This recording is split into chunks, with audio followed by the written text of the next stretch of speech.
Hi guys!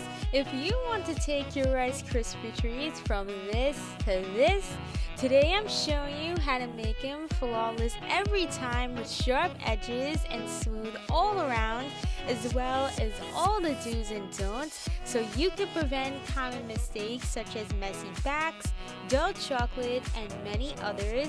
You'll always have a beautiful canvas for decorations to impress at any event or for your small business.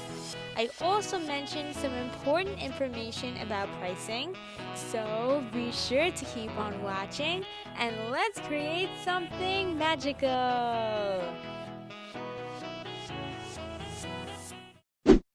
To make the most perfect and professional Rice Krispy Treats, you're going to need a silicone soap mold. Very important to check that it's food safe. I will link the one I used down below. Number 2, pre-made Rice Krispy Treats.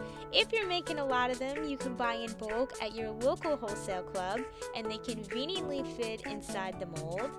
Next, OXO pouring cups for your chocolate make the process easy and mess-free, as well as your thinning agent of choice to achieve a pourable consistency. And last are a cookie scribe and your favorite lollipop sticks. Start by unwrapping and flattening the shape of the Rice Krispie, slightly but not too much, just enough to prevent anything from overflowing. The idea is to leave enough room for the top layer of chocolate while still clearing around the edges. It should look like this. As you can see, there's plenty of room in the cavity for chocolate to flow on the top and sides. Another game-changing tip is that it's key to cut your molds.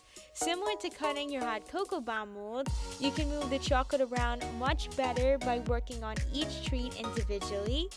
Once the molds are cut, cleaned, and thoroughly dried, the trick to achieving a shiny finish on your chocolate is to shine up each cavity by taking some clear vodka on a paper towel until damp. A high-proof alcohol like Everclear removes a lot of excess residue that often clings to silicone and leaves a dull appearance on the chocolate, but this is squeaky clean. As for preparing the chocolate, I use merkins and always thin out with coconut oil. As a guide, I stick to 1 tablespoon per 8 ounces of chocolate to achieve a pourable consistency and place inside of these silicone OXO cups. All we're doing is pouring a generous amount into the cavity and coating all the sides by rotating the mold.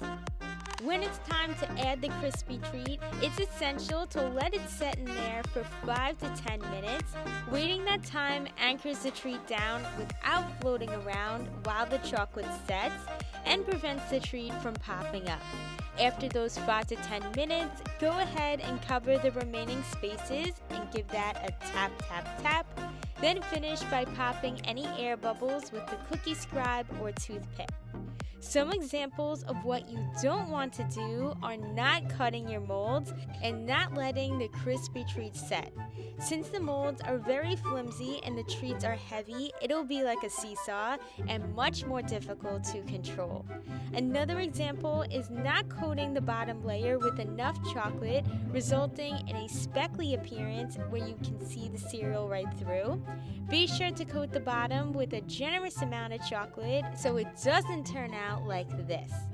This one seems obvious, but just to compare, when dipping straight in without a mold, it creates a bumpy, lumpy canvas that is less professional, especially for selling and other events. The pourable consistency is just like flood icing on a cookie. With this go-to method, you'll be left with a flawless back every time that isn't bumpy.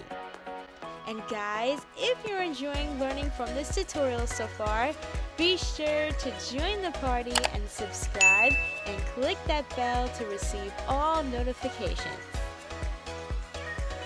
I pop them in the fridge for 15 to 20 minutes once all the treats are done. Have all the molds on a baking sheet or tray. I prefer doing this after the treats are complete instead of in between steps so that the chocolate doesn't solidify on top of the crispy treat.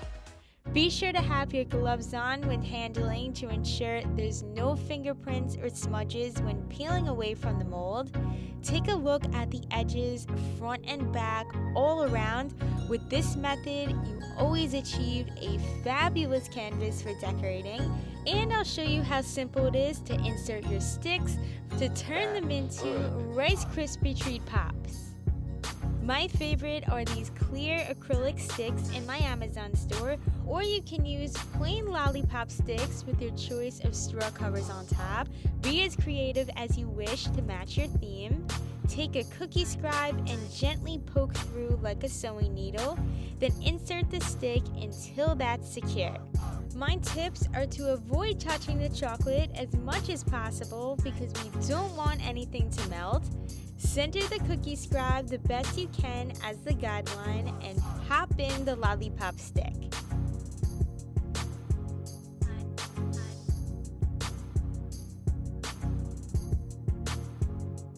And the best part is the decorating. Some really trendy design ideas involve cute molds and embossers with either fondant or chocolate. In my next tutorial, I will be showing step by step how I made these for a teddy bear themed baby shower. Stick on your fondant decorations by adding a small amount of chocolate on the back, then pipe on these cute little balloon strings. Another popular design idea is to mix up a gold edible paint and paint on the inside of the letters to dress up your sweet stamp embosser. All these designs are modern, clean, and elegant for any occasion. Some important information you should keep in mind regarding pricing is that the molded Rice Krispy Treats are pretty but require more chocolate, so you will need to charge more. Be sure to discuss the options with your customers to see what they prefer. If they want that pretty aesthetic look, that is for a higher budget. In my next video, I will be showing you guys an idea of how to price your treats and how to make all these for a teddy bear themed baby shower, so be on the lookout for that. I hope you guys enjoyed the do's and don'ts of making perfect and professional Rice Krispy Treats, and you learned something new. Give this video a thumbs up if you did. It's Christina here. Thank you so much for watching, and I'll see you in the next video.